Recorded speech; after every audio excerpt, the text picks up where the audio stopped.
Abraham Lichy, you're an entrepreneur, also an attorney, specializing in startups, and you created your company, Lichy Law Firm. Why did you go into law? What made you, did you just follow because growing up everyone's like, just become an attorney, a doctor, a lawyer? Or is it, I'm a Jew from New York, so it was, no. So it was that path that you took. No, but in all like the law stuff, I don't know, I love problem solving, thinking, and arguing. I call it debating. But to me, it was always kind of ingrained in me. But it was more the entrepreneurial side that was developed later in life that kind of drew me to do at least what I'm doing now. So you come out of school, you become an attorney, right? You get your bar, and you go to a big law firm, right? You're working there for a few years. Was it 6 years? Yeah, about 6 years. 6 years.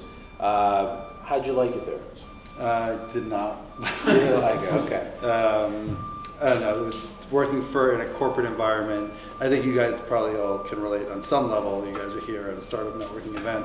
It's not for everybody, although certainly some people loved what they did at the firm I was at, but for me it was just very restrictive. I felt like I was working for the man, and I wanted out. So you leave, and then what'd you do? So I left. I planned my exit for like 3 years. So like half the time I was there, I was kind of had my eye on the door out.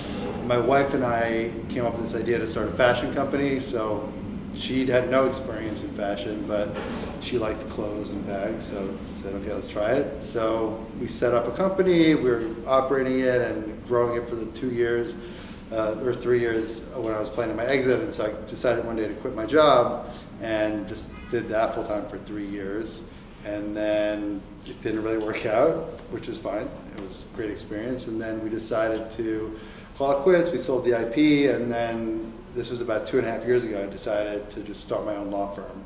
After I was going back to interview at the law firms that I left, like the same kind of vibe, I just, I was like, I can't do this again. It was just against my nature, so I just on a whim just decided to start Lichy Law, and it kind of morphed into what it is now, which is just a law firm for startups. So let's take a step back. You became partners with your wife, right? So you're with her all day. You go home and you're with her again. How did that work out? It's part of why we folded it up, honestly. It was constantly together, right? Yeah, I mean, like when you work with your spouse, partner, whatever, you could generate a lot of great ideas because it'd be like you're in bed at midnight and you do pillow talk and just coming up with these cool ideas, but you're also with them all day, and especially when a business is not doing well, and this is probably any partner, it doesn't have to be a romantic partner, but the stress of the financial stuff, and especially when you're married, when you're both working for a startup and business isn't doing well, there's not enough money coming in to not only support the business but to pay for your lives. It comes to a head, and it was a journey. And you learned a lot. So what's something that you learned? So you were CEO of the company. What was the company called? Framework. And what did the company do? We made women's handbags. So we had this whole concept of, we built a manufacturing facility in the garment district here in the city, and we made kind of made-to-order bags, custom embroidery, stitching, monogramming, trims, materials. Built out a whole tech platform where you could design it online, and we thought this was the greatest idea ever. And then, of course, the logistics come to play, and then your margins and how much these things cost, and the volume that you can or cannot get all kind of come to a head. And I think that's kind of the challenge with retail, which is a separate conversation. But where was the beginning of the question? So the question was, what did you do? Like, what was the company? So we did women's handbags. Yeah. And so it was like DIY, like the people could build their own handbags? Is that what it was? Sort of. We would have like, okay, here's 6 shapes you could choose from. Here are 4 materials: leather, different color leather, suede, cowhide, canvas, whatever. And here are some trims you could put on. Here are zipper pulls you could put on. Or you could get, on leather you can get metallic monogramming, or if you had a canvas bag, you can get leather stitched letters, stuff like that. It was fun. We had our moment with the influencer community, and I learned it was the most expensive MBA, is how I would put it. Right. So when I came out of college, I started my first company. It was an online concierge. So this was back in 2004, And we basically went out and took inventory of like Broadway shows, hotel rooms, limo companies, and we packaged them up into experiences, right? Which was new back then, nobody knew what that was. And we would sell it, like repackage it with the margins and sell it for a profit. We didn't have a business plan, we didn't know what we were doing. It goes out of business, we lose like 100,000. I lost 50, he lost 50, and I was so depressed. And my mentor goes to me, he goes, well, you just got a whole MBA for 50,000. It's a great deal, right? And I kind of like at first didn't laugh, but then later on, as my life came back to normal, I thought it was a funny scenario. True. I mean, you know this because you've been through it, but I feel like so many young entrepreneurs, not even young in age, but just young in the journey, you know, they're going to experience failures, like we both did, and you can't learn this shit in business school. They could teach you you could read all the books you want, but until you actually do it and fuck up a little bit and then figure it out and then fuck up some more, I mean, like, that's the kind of stuff that stays with you because you remember that feeling of like screwing, like making the wrong decision, and not saying that you shouldn't make decisions, because you should, but, you know, learning from those, and those are like the wounds, the battle scars that, you know, make you not forget those lessons. Well, absolutely, and I think now, especially when you grow up, you know, we're so trained to get the best grade, right? Don't fail your class, right? You gotta do your best, and then you will graduate, you will go to college, you'll get a profession, you'll go work for a big company. But then after the recession, we realized like that might not be necessarily true, right? And that, that as an entrepreneur, when you left your corporate job, you went in with your wife, you had to learn that you have to fail. That's how you can develop a better product. You have to test and learn, right? And that's something that a lot of new entrepreneurs struggle with because they feel like if they fail once that they failed and that they need to walk away. Yeah, that, and also, you know, just the consequence of failing. So, and it depends where you're at in life. You know, if you're 20 years old out of college, 21, you have a lot less to lose. But if you're 30, and I think I was 29 or 28 when I quit my job, like, we had a lot to lose. We had a kid. Our second kid had come like a year or two after I quit. We blew through all our savings, and you know, it's scary, but I would never have done it differently. So I guess the point is like, it's just your appetite for risk and not being, like, if you really want to pursue something, and I guess it goes to why you're doing it, as long as that's a good reason, then to me it's worth the risk. But you just have to accept that it is a risk and be okay with that. And also, a lot of times, sometimes people will get involved in something and say, I'm going to get in this industry because it's hot, and I want to build a company around that. Sometimes that's not enough to take on the risk that you're about to take on, right? So you started your law firm, you started working with clients. Let's talk about startups, right? And they're about to start a company, or they're in business and they need legal guidance. What's some things that startups should watch out for or pay attention to when they're starting out their company? So the way that I look at it is, a lot of startups think they need more than they do from legal, and I guess that's kind of against my own interest to say that, but I do believe that you got to try to find the balance of like using templates that you find online when you can't afford to hire an attorney, versus not just using a template without realizing what's in there. And really, the documentation is very streamlined now. You can find most documents that you need online. Like if you're raising money, you want to get a safe agreement, go to Y Combinator or Cooley. Like, these things are out there. But I think they need to find advisors, legal and other, who like can explain what are in these documents and what they mean and how it actually applies to their business. So, you know, you're setting up a company, first thing you want to figure out is, okay, well, do I want to be an LLC or an S Corp, or a C Corp in Delaware? What the fuck is everybody going to Delaware for? Why are they going to Delaware? A lot of corporate governance and a very strong body of law, but also it's very favorable for small businesses. And it's just easier to set up different classes of shares, and for companies to, especially companies that are looking to get funding from VCs or angels, to set up these different classes of shares and to give these investors more comfort. But the truth is, it really, at the end of the day, if you take aside companies that are looking for VC funding, doesn't that make that big of a difference? I mean, you have a company in New York, it's not that much of a difference if you're going to do a New York corp versus a Delaware corp, if it's just going to be closely held by you and you're just going to build it up. So, you I just think not buying into these cliches that you hear that might apply to other startups in certain sectors like tech, who they want to do hyper growth. That's not going to be every company. So just understanding what makes sense for you. Like companies that are going to be formed with 2 or 3 partners, where they're going to be focusing on building an actual business, cash flow, probably want to consider going with an LLC, because it's just going to be the 2 or 3 of them. Try to make profit, do pass-through income. It's much easier. But if you're going to be a company that's going to be looking to attract outside funding in the next, let's say, 6 to 12 months, probably want to go with the C Corp, and not even an S Corp, because I don't know if you guys know, but S Corps, you can't have multiple classes of shares. There's certain limits on the type of, you can only have individuals invest. You can't have different entities. So like a VC could not invest in an S Corp. But they can invest in a C Corp. Right. So people get scared of this double taxation, but I think that's there's a misconception with that, because there's a corporate tax rate, you get taxed on the profits, and then it's dividends. A lot of the times it nets the same. I mean, you would want to talk to your accountant about it, but it's not like you're literally paying double tax than you would have. Like double your personal income tax. So I think there's a lot of misconception. Because if you're used to, and I had that misconception because I had LLCs a lot. So it was small, couple partners, and we'd flow it through. It worked well.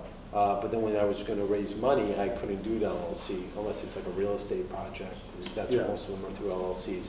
But through the corp, I was always, and a lot of times you can't get a straight answer from an accountant, because they'll say, well, it depends. And I'm like, well, now how do I figure this out? Like, now he's giving me 10 different scenarios.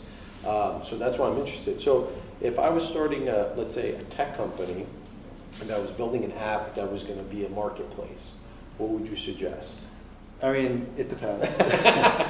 But most likely it would be a Delaware C Corp. Okay. If you're looking to raise capital in the near term. We would. Like at this scenario, we're going to raise capital.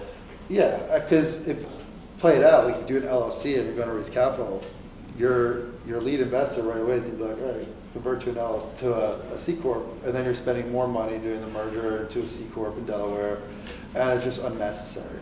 Especially because you get taxed on profits. Most businesses are not going to be profitable in that first year or 2 anyway. Absolutely. And so it's really a non-issue. So I don't know if you're familiar with the, I don't remember the name, is it the 2103 exclusion, where if you start a business and then after 5 years you sell your company or your shares, it's tax-free up to $5 million. Have you heard about this one? I have. You have to file an A3B. So I have, but I usually just bring my tax attorney in. Yeah. So not my firm's tax attorney. The reason I'm bringing it up is I just heard about it, and it's interesting. It's got to be a corp, and it's got to be a small business. And in 5 years, if you sell the business for $1 million, it's tax-free. You don't have to pay any money. And nobody knows about this thing. Well, what's the? I have to find out. I think it's an exclusion in the small business exclusion.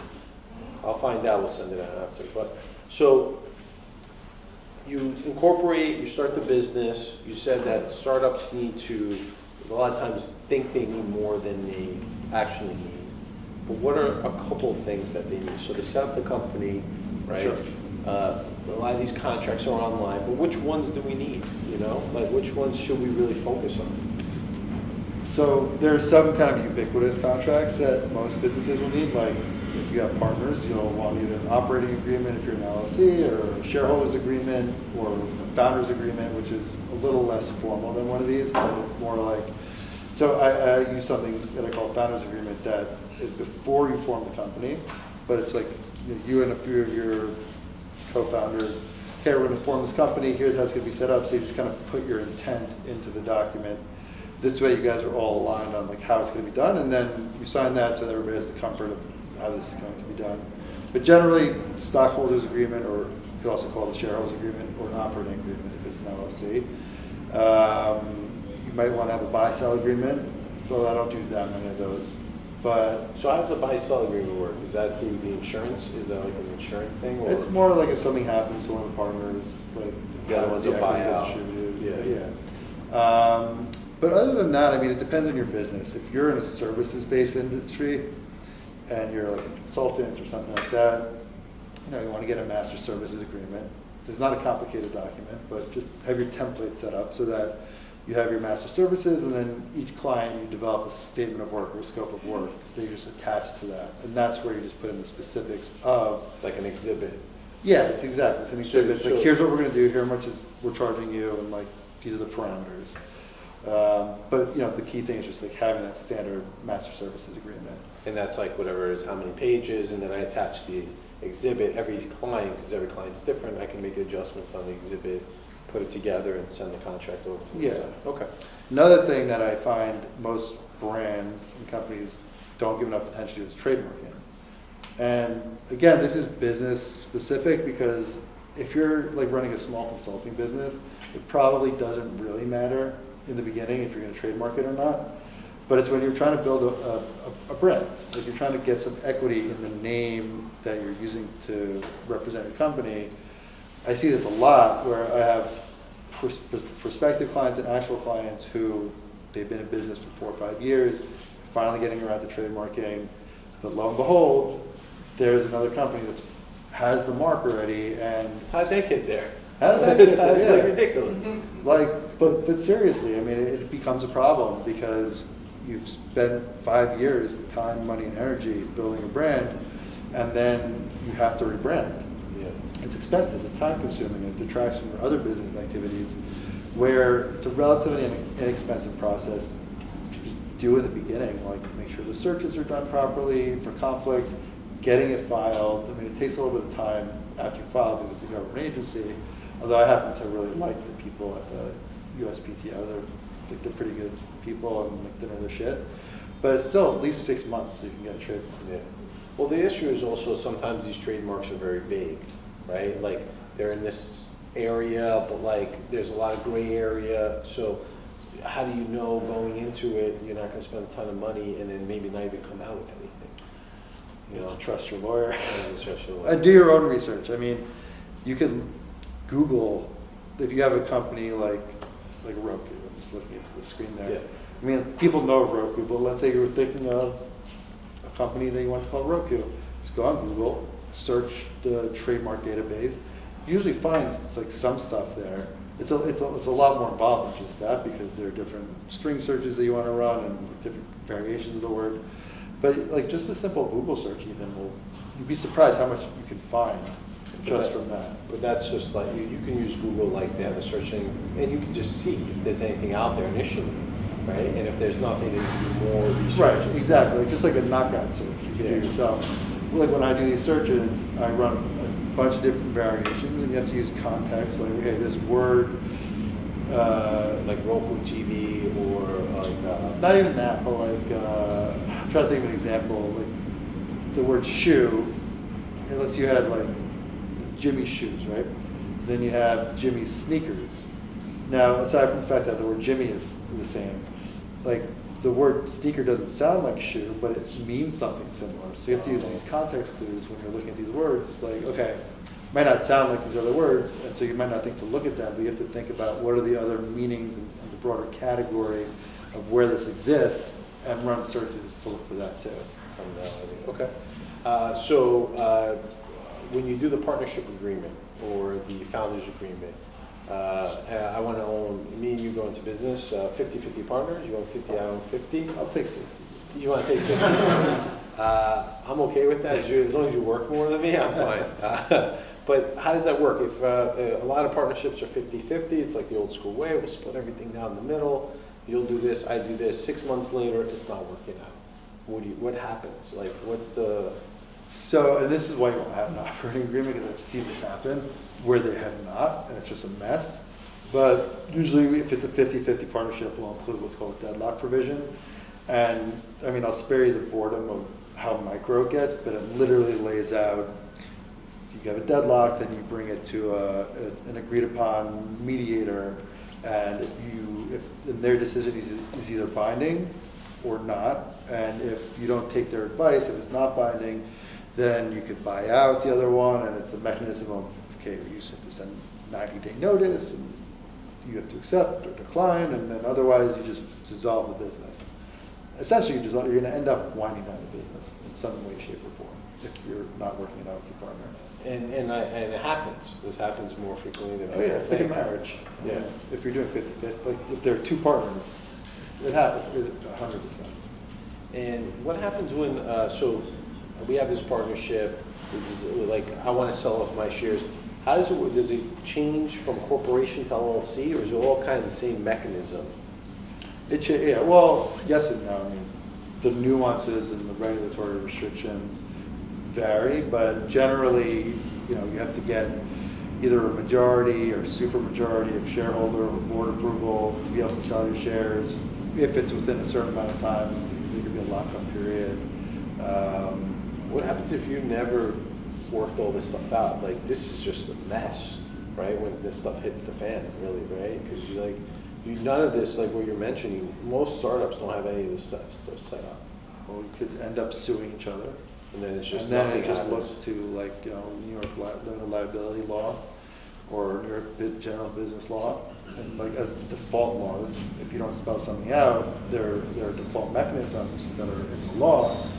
But even then, you're not, like most startups have no idea what the fuck those are. No. Let's be honest. So you've been working with a lot of clients. What's some common mistakes that you see them making? We talked about IP and trademark. We talked about operating agreements. What other stuff have you seen, like issues that they run into? I think the biggest mistake I see is when they engage with people and don't specifically and in enough detail spell out any scope of work that they're obligated to do. And this might be more on the services side, but I just see so many things pop up. Like I have a client who hired a web developer, this happened today, where there's now a big dispute on what was expected. And this was they paid them a lot of money, but we had it in the scope of work. So he said, no, you guys agreed to do this, so it was fine, but it could have been a huge fuck up. And they could have been having to spend another 50 grand just to get this service. And I've seen the converse where, I have clients who are the ones who are being engaged themselves, and the people hiring them are demanding way too much from them. It was never agreed. Like I work with a lot of influencers, and this happens all the time. And now it's become more standardized when we do these agreements on narrowing out, okay, here's how many posts you're going to do, here's when you're going to do it, here's the review time to send the content that's getting posted. All that stuff has become so worked out because these issues have occurred over the past few years. But that's what happens is when you have these vague contracts, like, yeah, we'll promote you on social media. Like, it's that big. It's like, okay, well, what does that mean? Right. And then you're doing way more than that was bargained for. So I think, yes, that would be the most. Is influencers a good business to be in? Yes, in an indirect way. So yes, like it in and of itself is not a big money maker for me, but the network that I've been able to create from my own marketing and from just referrals and just people that they know has probably been the bigger boom. Plus, I just find it interesting. It's kind of like it's not new because it's still just looking at service contracts, but the types of scopes of services that go into it and the things